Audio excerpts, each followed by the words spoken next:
So you win with Shaq. Shaq goes away. More important to win one now with Shaq not there? Oh yeah, because that's the challenge.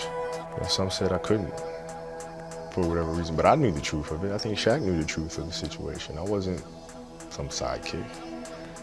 You see me every day. You know what I'm about, you know what I mean? So it was kind of insulting to me for people to think I couldn't be that dude. Kobe Bryant slashing and hammering home. It's silly. You say, okay, be selfless. All right, you win a championship. You can't win one on your own. Huh? What happened to being selfless? Oh, it's selfless only when you want it to be selfless. Right. It's okay, I accept the challenge. I accept the challenge. Not only did you accept the challenge, I think you looked forward to that challenge. Well, I mean, you know, I wanted to see, can I do this thing? When you win, you don't want to let that go. So it doesn't turn off the work. It doesn't turn off the competitive spirit. It turns it up. Then you wind up becoming more maniacal, more obsessed, because you don't want somebody else having that feeling. You don't want that to go away. You want it again. Kobe Bryant at the buzzer. Do you think that your game was as good as it's ever been during that period of time?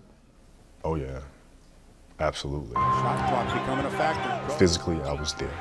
Unbelievable. He's at 42 and counting. Mentally, I was there. Give him 50.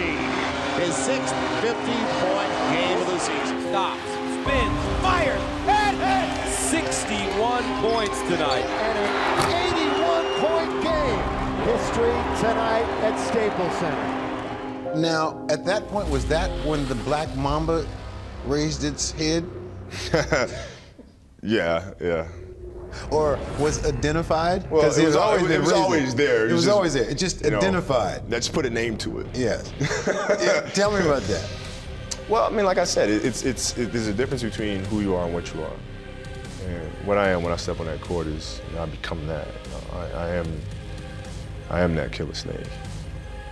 I'm stone cold, man. Bryant dribbling, has to put it up with the buzzer. He banks in the three, and the Lakers win the game. I enjoy that. It made me comfortable, to be in those environments with people booing and saying, you can't do this, can't do that. It felt good to me. Kobe got it! Kobe's got it! Silences the crowd. The Mamba is loose. Somebody has to put him back in the cage. For you personally, there's a point you want to prove that you can win without Shaq. But when you look around, it ain't gonna be easy.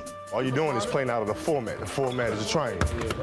But within that, you recognize all the shit that you can change or adjust, and you communicate with each other and do it.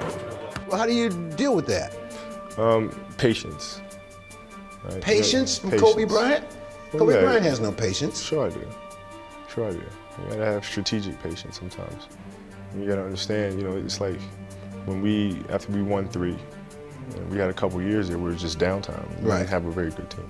And we pushed and we pushed and we pushed. But were those miserable years for you? Well, absolutely.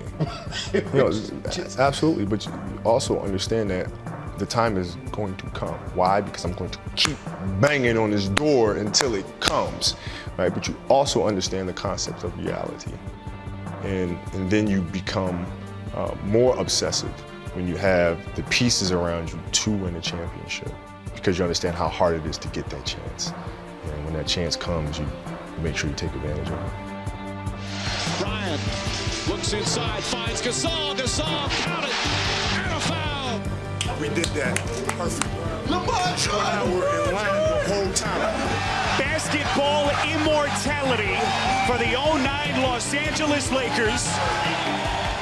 Was it hard to bring your teammates along with you? Or they just got left behind? Man, that is the challenge in all leadership. That's the challenge of how do you get a group of guys and bring them with you. Last year we were a little hungrier. A little hungrier? A little hungrier and played a little harder. This year the mentality has to change a little bit. That is the big challenge, and especially for those that have my personality, where when things are not going the right way, you feel like you can pick this whole train up and get it to where it needs to go by yourself. And if they're not coming along, then you just drag them along, you know? And so that makes leadership even tougher. You have that kind of personality. Is it a lonely existence? Leadership is lonely. It is, but that's fine. Listen to me. Steven said right there, I want you to go there early. Listen to me. Go there early. I'm not going to be afraid of confrontation to get us to where we need to go. I think there's a big misconception where people think winning or success comes from everybody putting their arms around each other and singing Kumbaya and patting them on the back when they mess up, and that's just not reality. If you're going to be a leader, you're not going to please everybody, and you got to hold people accountable, even if you have that moment of being uncomfortable. Matter of fact, get your hands on me. Don't touch me the rest of the scrimmage. Get your hands on me. I always compare it to sitting across from somebody at a dinner table. If we're sitting across from each other, and would you rather sit with a person that's going to be afraid to tell you have something in between your teeth and let you walk around the restaurant smiling and stuff like that when you got stuff in between your teeth? Or would you rather sit with somebody that's not afraid to have that moment of being uncomfortable to tell you have something in your teeth so you can get it out and don't look like an idiot in front of everybody else? Right? I'm gonna tell you have something in your teeth. No matter what, even if it hurts my feelings. I'm gonna tell you have something in your teeth. I'm gonna tell you. And then it's your choice if you wanna get it out or you just wanna leave it there and look like